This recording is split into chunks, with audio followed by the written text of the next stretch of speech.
En Colombia se extraña la época de los grandes programas periodísticos de investigación y opinión, como Enviado Especial, Las Investigadoras, Al Banquillo con Margarita y tantos otros que retrataron la realidad del país y lograron una ciudadanía crítica y bien informada. Hoy, a la televisión comercial no le interesa este tipo de contenidos. Los noticieros muestran preponderantemente la versión oficial. Las grandes entidades financieras compran periódicos. La prensa regional trabaja amordazada por el conflicto armado. Hay amenazas, secuestros y asesinatos de periodistas.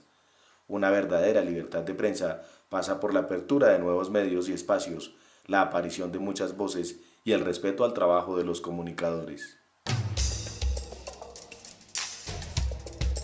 Que en Colombia nos carecemos de verdad de libertad de prensa y de libertades en mucho sentido. Aparentemente tenemos la libertad, pero en la práctica no se ejecutan. Los periodistas dan las noticias que muchas veces les conviene a ellos, muchas veces tienen restricciones o tienen temores. En Colombia existe la libertad de prensa, existe la libertad de asociación, de sindicalismo, pero no se puede ejercer. Los dueños de los medios aún manejan la información que recibimos y depende de los intereses de esos mismos dueños, es la información que recibimos, la información está sesgada.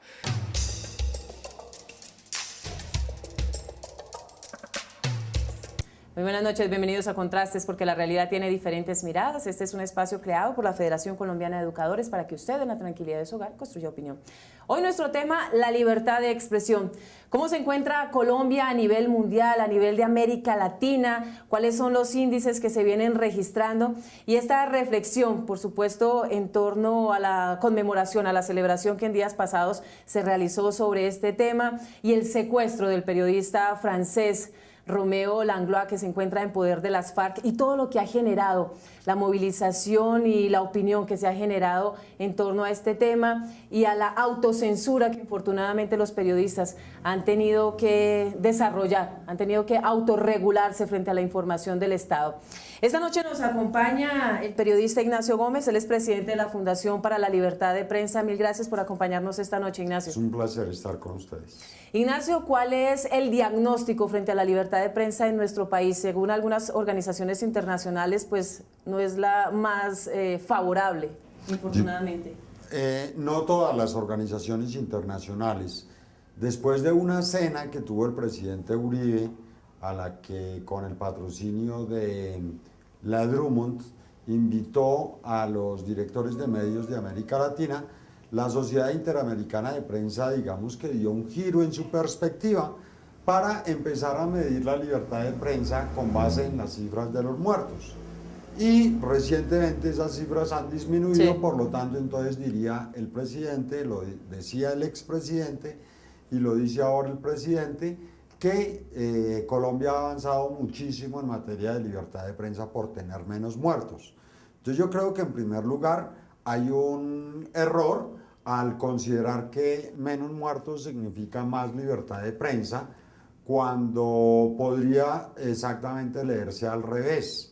Periodistas como Juan González, el presidente de la Asociación Latina de Periodistas en Estados Unidos, dice que la desaparición de los índices de periodistas muertos podría significar bien que la prensa no está haciendo su papel o que sencillamente no hay periodistas que matar.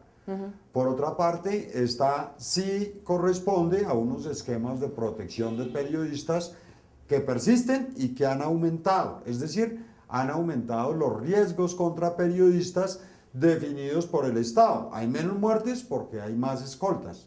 Entonces lo que decimos es que sería mucho más eficaz la inversión que hoy en día se hacen escoltas en la investigación de los ataques contra los periodistas para prevenir que haya periodistas amenazados y que por lo tanto haya periodistas escoltados. Eso nos bajaría inmensamente el rubro de la protección de los periodistas. Pero definitivamente Colombia es uno de los países más violentos para el ejercicio del periodismo debido a las amenazas y ataques contra los pocos periodistas que trabajan en Colombia, porque además de eso, Colombia es un país que tiene índices de literalidad o de atención de la necesidad básica del derecho a estar informado por parte de los ciudadanos más bajos en América Latina comparados con el nivel de Haití. Ignacio, en el ejercicio del periodismo, los diferentes medios de comunicación han impuesto el mecanismo de la autocensura, la autorregulación o el ejercicio del periodismo fácil, sin comprometerse, sin ir más allá, sin analizar, como una estrategia un poco para cuidar su integridad. No, yo creo que son dos perspectivas y dos problemas diferentes. Uno es el problema de la violencia contra los periodistas y la censura que ello genera. Y la otra es la perspectiva de los neopopulismos latinoamericanos que tienen una reinterpretación del papel de la prensa en la sociedad. Entonces, tanto el expresidente Álvaro Uribe, como el presidente Chávez, como el presidente Correa, como el presidente Ortega, tienen la perspectiva no de que los medios de comunicación son una voz crítica de la ciudadanía frente al gobierno, sino que son un actor en la construcción de sus modelos políticos. Llámese la seguridad democrática, la revolución bolivariana o la revolución ciudadana o lo que sea, al punto que tenemos casos extremos como el del presidente Correa, donde él cree que el gobierno tiene que ser la directriz de los medios de comunicación y entonces institucionalmente le entrega el papel de hacer periódicos a las entidades del Estado, es decir, de suplantar por parte del Estado el papel del periodista. O lo mismo que el presidente Chávez, que piensa que quien no acompañe el proyecto de la revolución bolivariana desde los medios de comunicación, entonces es un enemigo del Estado y del establecimiento y por lo tanto sujeto de persecución. Entonces son dos fenómenos diferentes, pero en el mismo sentido, confluyentes y en el caso del presidente Uribe, resumiendo todo, resumiendo la violencia, resumiendo el acoso, resumiendo prácticamente la presión mediante la pauta publicitaria, hasta puntos extremos como el que tenemos hoy con el gobierno de la prosperidad democrática, que monta a los principales directores de medios de comunicación en su avión y se los lleva como si fueran parte de su comitiva, mirando, digamos, en idéntico sentido a como mira Chávez el papel de los medios de comunicación, pero ya aquí con medios que teóricamente son independientes y que obviamente no están siendo perseguidos porque son dóciles frente al gobierno del presidente Santos. Ignacio, hacemos una pausa y ya regresamos en Contrastes.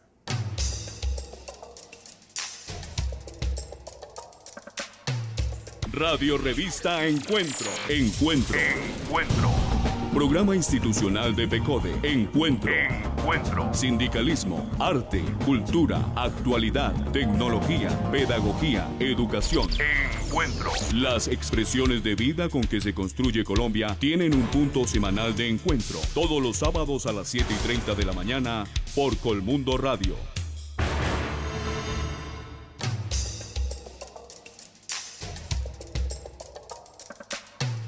Estamos de regreso en Contrastes porque la realidad tiene diferentes miradas. Esta noche hablando sobre la libertad de prensa en nuestro país con Ignacio Gómez, él es presidente de la Fundación para la Libertad de Prensa. Ignacio, el ejercicio de la prensa es muy complicado.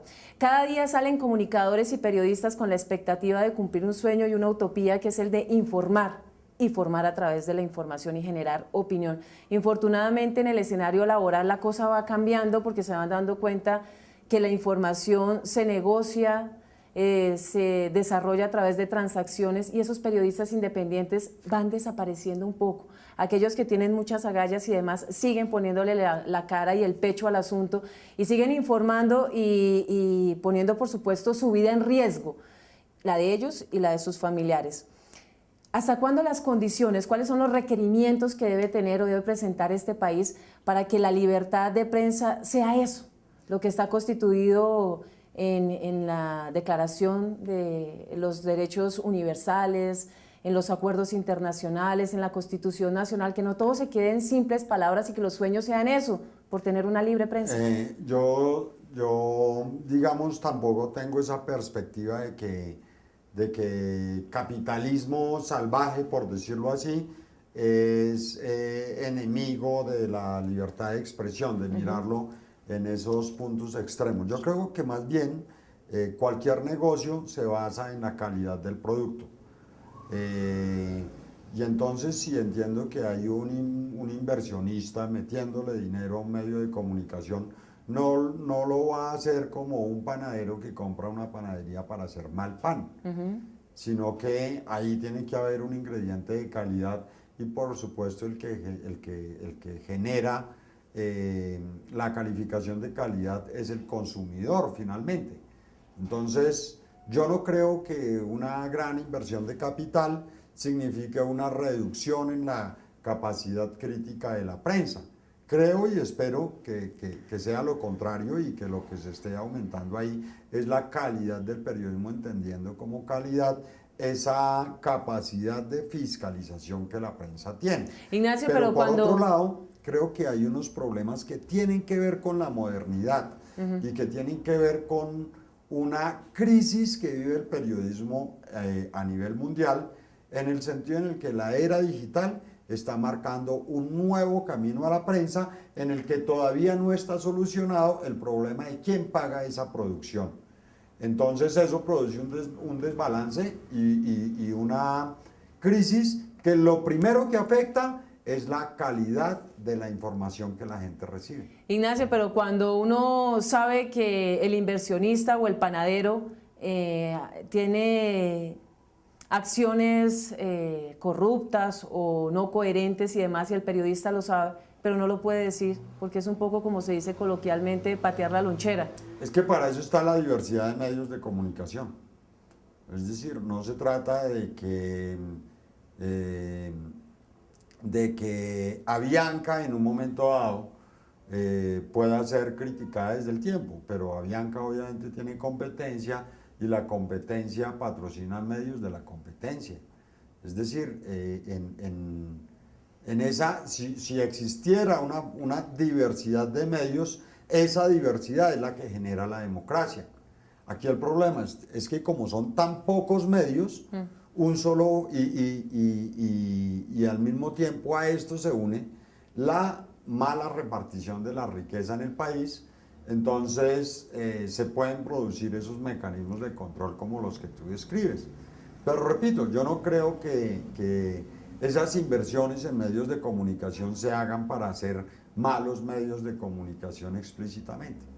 Ignacio, abordemos un poco el tema, el último comunicado que presentó las FARC con el secuestro, que bueno, eso también ha dado mucho que hablar, si es secuestro o cómo se cataloga el tema del periodista de France 24, Romeo Langlois, que se encuentra en poder de las FARC y que manifiestan que para entregarlo ya no de manera inmediata, sino que quieren generar todo un debate sobre el cubrimiento de la prensa en el tema de la paz, en el tema del conflicto interno de nuestro país. Ellos manifiestan que de alguna manera los periodistas le han venido haciendo el juego a las fuerzas militares y al tema del gobierno nacional de sí, pero no la paz, ¿no?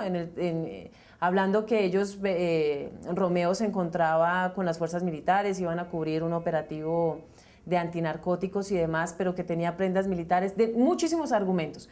Pero todo ha dado de qué hablar sobre el tema de la libertad de prensa, la libertad en el cubrimiento de un tema tan trascendental como es el de la paz en nuestro país, y que el ejercicio del debate se empiece a generar a través de las FARC, pues eso ya... Es que el problema no es la paz. El problema, si el problema fuera la paz es muy fácil de cubrir, y la paz es prácticamente una cuestión de simple propaganda, de poner una cámara a donde se vive en paz. La paz prácticamente no es noticia. Sí. Sería noticia en un país en guerra como este. El problema es cubrir la guerra, porque entonces todo actor en la guerra tiende a ser interpretado desde el otro lado. Entonces cuando Holman Morris pudo poner una cámara desde la otra perspectiva en una liberación, el presidente Uribe dijo que era guerrillero. Y ahora que Langlois pone una cámara desde el otro punto de vista, las FARC dice que entonces es un prisionero de guerra, es decir, un miembro de la fuerza combatiente enemiga, lo cual no era él cuando estaba haciendo su documental sobre los campamentos de las FARC. Entonces es una interpretación amañada del derecho de la guerra, por un lado, que tienen tanto las FARC como el gobierno, porque lo que les interesa en su información, ya lo decía Kapuczynski y algunos antes que él, que la primera víctima en la guerra es la verdad. Y precisamente es por eso, porque una cosa es la que piensa el burro y otra el que lo está enjalmando. Es decir, si el ejército pensaba que estaba haciendo una acción de propaganda cuando permitió que Romeo Langlois se subiera en la cámara con su helicóptero, pues eso es un problema del ejército, no es un problema, y creo que era un problema que Langlois tenía resuelto mucho antes de pedir esa cita, y obviamente era la de dar una perspectiva periodística sobre ese tema, en el mismo sentido que lo era cuando consiguió digamos, convivir en estos campamentos de las FARC durante un tiempo. ¿En qué condiciones se mueve un periodista que está en medio de la guerra, de nuestro conflicto interno? ¿Qué condiciones de seguridad le presta el gobierno nacional? Por supuesto, Romeo llevaba muchísimos años en el ejercicio y sabía qué le protegía, qué no, y no se iba a exponer tan fácilmente a convertirse en un prisionero de guerra como lo determinan las FARC. Exacto. Por un lado, pues se ha criticado mucho el chaleco y el casco que vestía Romeo Langlois, porque no hay una perspectiva de naturalidad sobre lo que es una noticia. Entonces, si yo voy a cubrir una obra de Transmilenio y voy a entrar a grabar la obra, me dicen, usted llega hasta ahí sin casco, de aquí en adelante se tiene que poner un casco porque es una norma de seguridad para las obras. Si yo voy a cubrir la gripe aviar, voy a entrar a entrevistar pacientes, me tengo que poner un pasabocas. No, es que yo soy neutral, yo no voy a dar la perspectiva de los médicos, entonces no me pongo tapabocas. Hace imposible el cubrimiento de la historia. Entonces, Romeo tenía las prendas de protección mínimas para ese tipo de cubrimiento. Es decir, tenía un casco blindado y un chaleco antiesquirlas. Un casco que en primer lugar era diferente, claramente diferente al casco de los miembros uniformados de la Fuerza Armada a la que él iba acompañando. Y un chaleco que era sustancialmente diferente, aunque verde, pero no camuflado, al de los que estaban con él. Entonces él, en primer lugar, no estaba disfrazado, no estaba uniformado como esa Fuerza Armada. Es más, tenía una camisa azul claro que permitía perfectamente visibilidad total, por supuesto. Sus características de civil. Tenía blue jean y botas pantaneras de caucho muy diferentes al uniforme militar. De manera que lo primero es que si le dispararon sin armas o le disparó a una persona sabiendo que era un civil o un guerrillero daltónico, aparentemente que confunde el verde con el azul. Y por otro lado, al no tener el armas y al estar diferenciado de la Fuerza Armada por su forma de vestir, hay que anotar que él se quitó esas prendas antes de identificarse como civil y entregarse a los guerrilleros. Pues es un absurdo confundir a un civil con un militar y considerarlo parte de una Fuerza Armada a la que no pertenece. Y por otro lado, es, por decirlo menos, ridículo ejercer una presión para generar un debate sobre la libertad. ¿Se trata de ser libres o qué? Entonces, nosotros no podemos aceptar, por ejemplo, que yo esté aquí hablando de libertad de expresión para que suelten a Romeo. No, yo lo hago aquí con plena libertad, lo hago porque quiero, porque es un tema que me gusta y porque lo he venido trabajando y no ha cambiado nada de mi trabajo como defensor de la libertad de prensa, porque las FARC dijeron que había que hacer cosas con motivo del secuestro de este periodista. Hacemos una pausa y ya regresamos.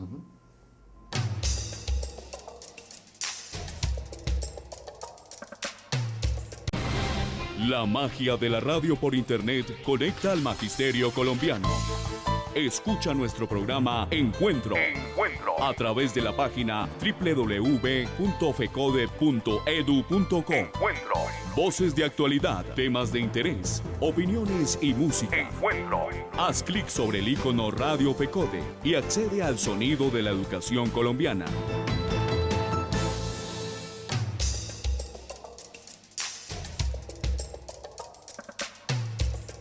Ignacio, condiciones específicas para la libertad de prensa justa, equilibrada, real, para el ejercicio, para la aplicación de lo que se dice en la teoría en nuestro país. Pues yo creo que hay muchas dificultades y muchas amenazas actualmente.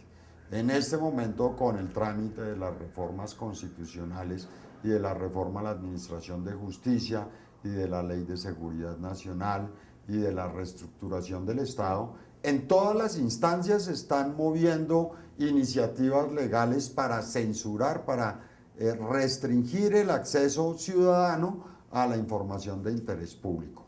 Por otra parte, con motivo de la privatización de muchos negocios públicos, entonces también se ha restringido el acceso de la opinión pública a instancias que son de su interés. Por ejemplo, se han creado parainstituciones en donde ni son Estado, ni son empresa privada, ni son asociativas, como la Federación Nacional de Cafeteros, cuya información pertenece solamente al capo del café, cuando el dinero que tiene es de todos los que tomamos y de todos los que cultivan café. Entonces, hay unos espacios en donde la información pública está cada vez más restringida. Por otra parte, la pauta publicitaria del Estado se está administrando como zanahoria y garrote por parte de los administradores de la cosa pública. Y entonces esto está generando no solo factores de censura, sino factores de genuflexión, afectando, digamos, el profesionalismo de la prensa. Por otra parte, está la carga que para cada uno de nosotros representan las 135 muertes impunes de periodistas, porque en la medida en que nosotros sepamos que matar aquí a un periodista es prácticamente algo que un asesino hace gratis, que cualquier organización criminal hace sin riesgos de que alguna vez lo vayan a investigar por eso, pues genera todavía muchos más riesgos. Y peor aún cuando hay una asociación entre políticos y organizaciones criminales, como es todo el tema de la parapolítica o de la farpolítica, si es que existe. Ignacio, lo invito a usted y a nuestros televidentes a ver y escuchar nuestro editorial. Muy buenas noches. ¿Cómo nos encuentra la celebración del Día Internacional de la Libertad de Expresión? Pues nos encuentra a los colombianos en una situación difícil en el campo periodístico. Un periodista extranjero secuestrado en medio del conflicto, después la confirmación por parte de la guerrilla de que está en su poder, el condicionamiento de esta fuerza subversiva que pide reflexionar, que el país debe hacer un debate sobre esta libertad. Yo creo que los medios hemos venido haciendo ese debate hace rato. Estamos invitando a la sociedad, a los actores armados, al gobierno nacional, a que construyamos unos parámetros para realmente registrar los hechos de la guerra.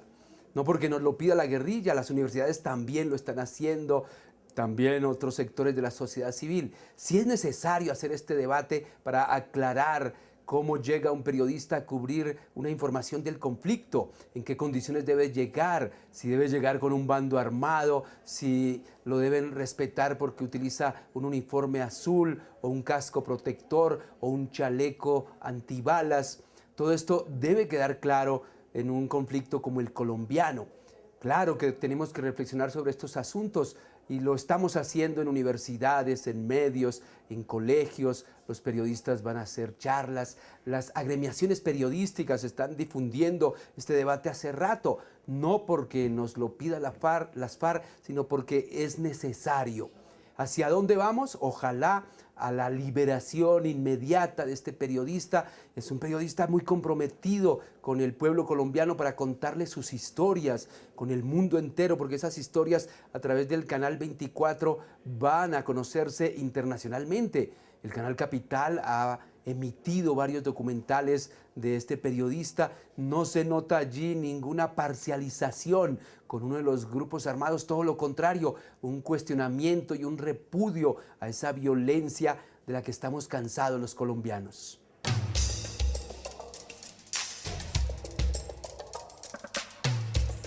Ignacio, usted trabaja en Noticias 1, que se ha convertido en tal vez en uno de los escenarios independientes del manejo de la información y que se ha sido punto de partida para muchos periodistas, para quienes están iniciando, que están en el medio de su proceso de formación y demás, pero se han arriesgado. Quienes han llegado al límite han tenido que irse en la defensa de la libertad de expresión, en la defensa de decir lo que se piensa y en la defensa de proteger esa información sagrada para que el televidente tenga la oportunidad de construir información.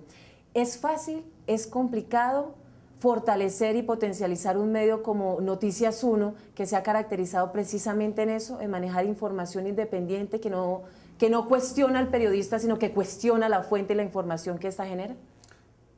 En primer lugar, yo diría que es natural. De la misma forma Sí, en la que un ser. tigre come carne, Sí.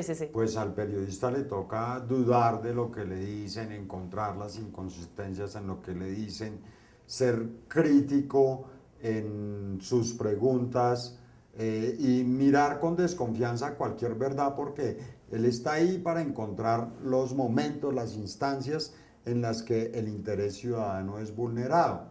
Entonces, pues en primer lugar, no es difícil. Es mucho más difícil, por ejemplo, estar haciendo una información y tratar de pensar, uy, ¿le va a gustar o no le va a gustar a mi patrocinador? Eso es una complicación en vez de ser un asunto sencillo. O sea, el trabajo naturalmente se hace como se debe hacer con los estándares profesionales. Es el deber que ser. manda la academia, exacto. Pero por otro lado, digamos, hay una presión de parte del Estado. Había estados y había presidencias más respetuosas de las diferencias.